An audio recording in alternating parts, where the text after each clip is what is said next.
Hello and welcome back to my weekly reading update.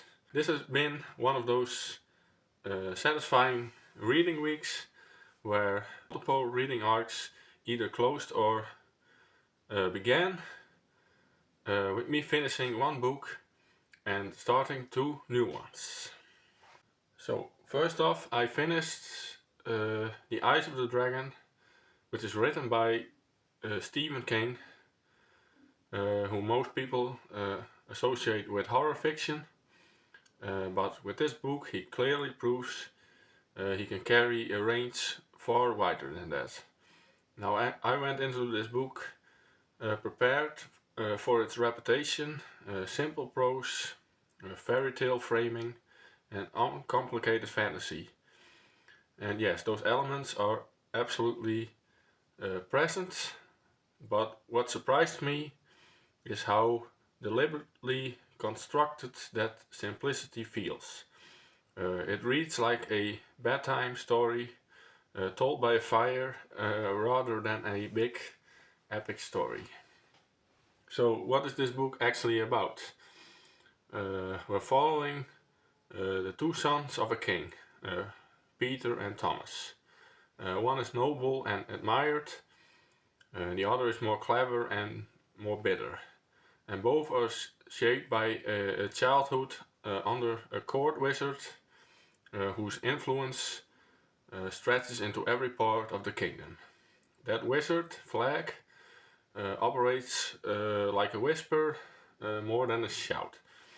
His villainy is patient, political and psychological rather than monstrous. And that works incredibly well here. And I think for many readers this book lives or dies on whether they accept its style.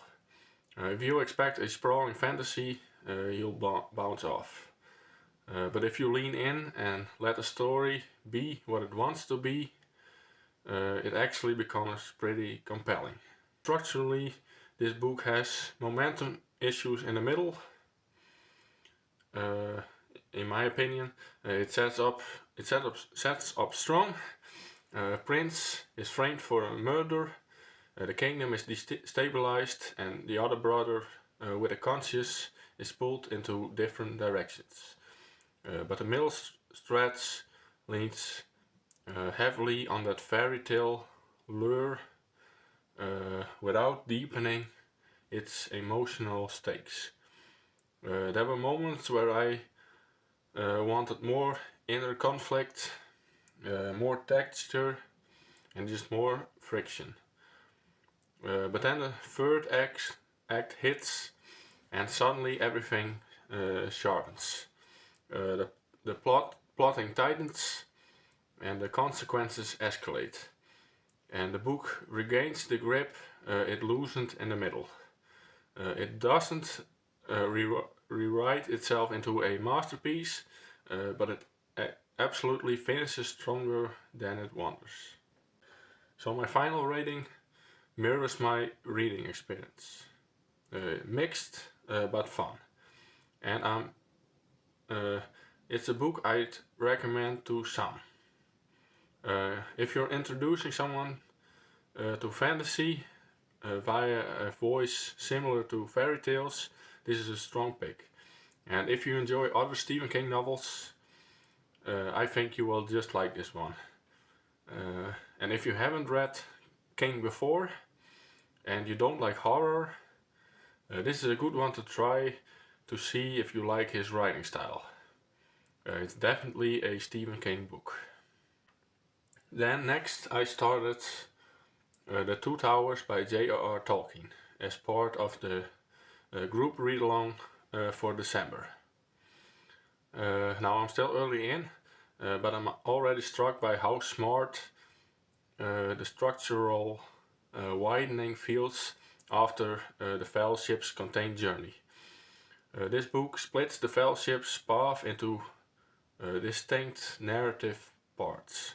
What I found myself appreciating is how the pacing contrast is now emotional rather than plot driven. Fellowship's pacing was about travel and immersion, The Two Towers pacing is about consequence. The world expands, but it also weighs more. Not darker necessarily, just heavier with outcome. Now, I've always found Tolkien's power lies better in the quiet moments. And this book immediately delivers those. The small confessions and the decision to continue, not because it feels heroic, but because stopping would feel like betrayal. And the Two Towers delivers that immediately. The emotional gravity is much more subtle here, but it's heavier. The world opens wider, but the heroism stays personal. And that for me is why this book holds up still really well. And then came the big genre switch. I started Speaking for the Dead by Arson Scott Card, the sequel to Ender's Game. And if I had to sum up my first impression in a single phrase, it would be quiet intensity. Because that's really what this book does right away.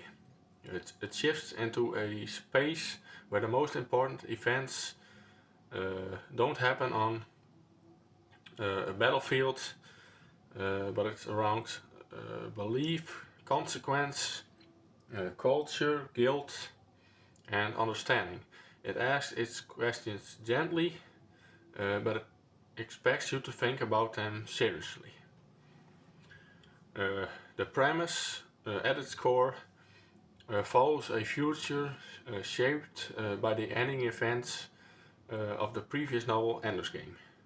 But this book doesn't lean on the details of what happens, and it definitely doesn't require you to remember every twist from the first novel.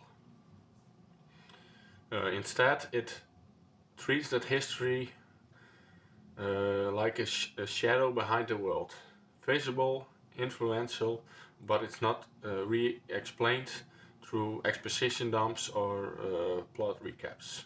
That's because this story takes place 3,000 years after the previous novel, so a lot of time has passed. And humanity has encountered another alien species and is trying to study them without intervening, because it seems like the new species hasn't developed as much as humanity has. And so it focuses on a lot of different things than the first novel. It feels like something completely different altogether. So that was the week for me. If you made it this far, thank you for watching. Let me know in the comments what you're reading right now, and I hope to see you again next week.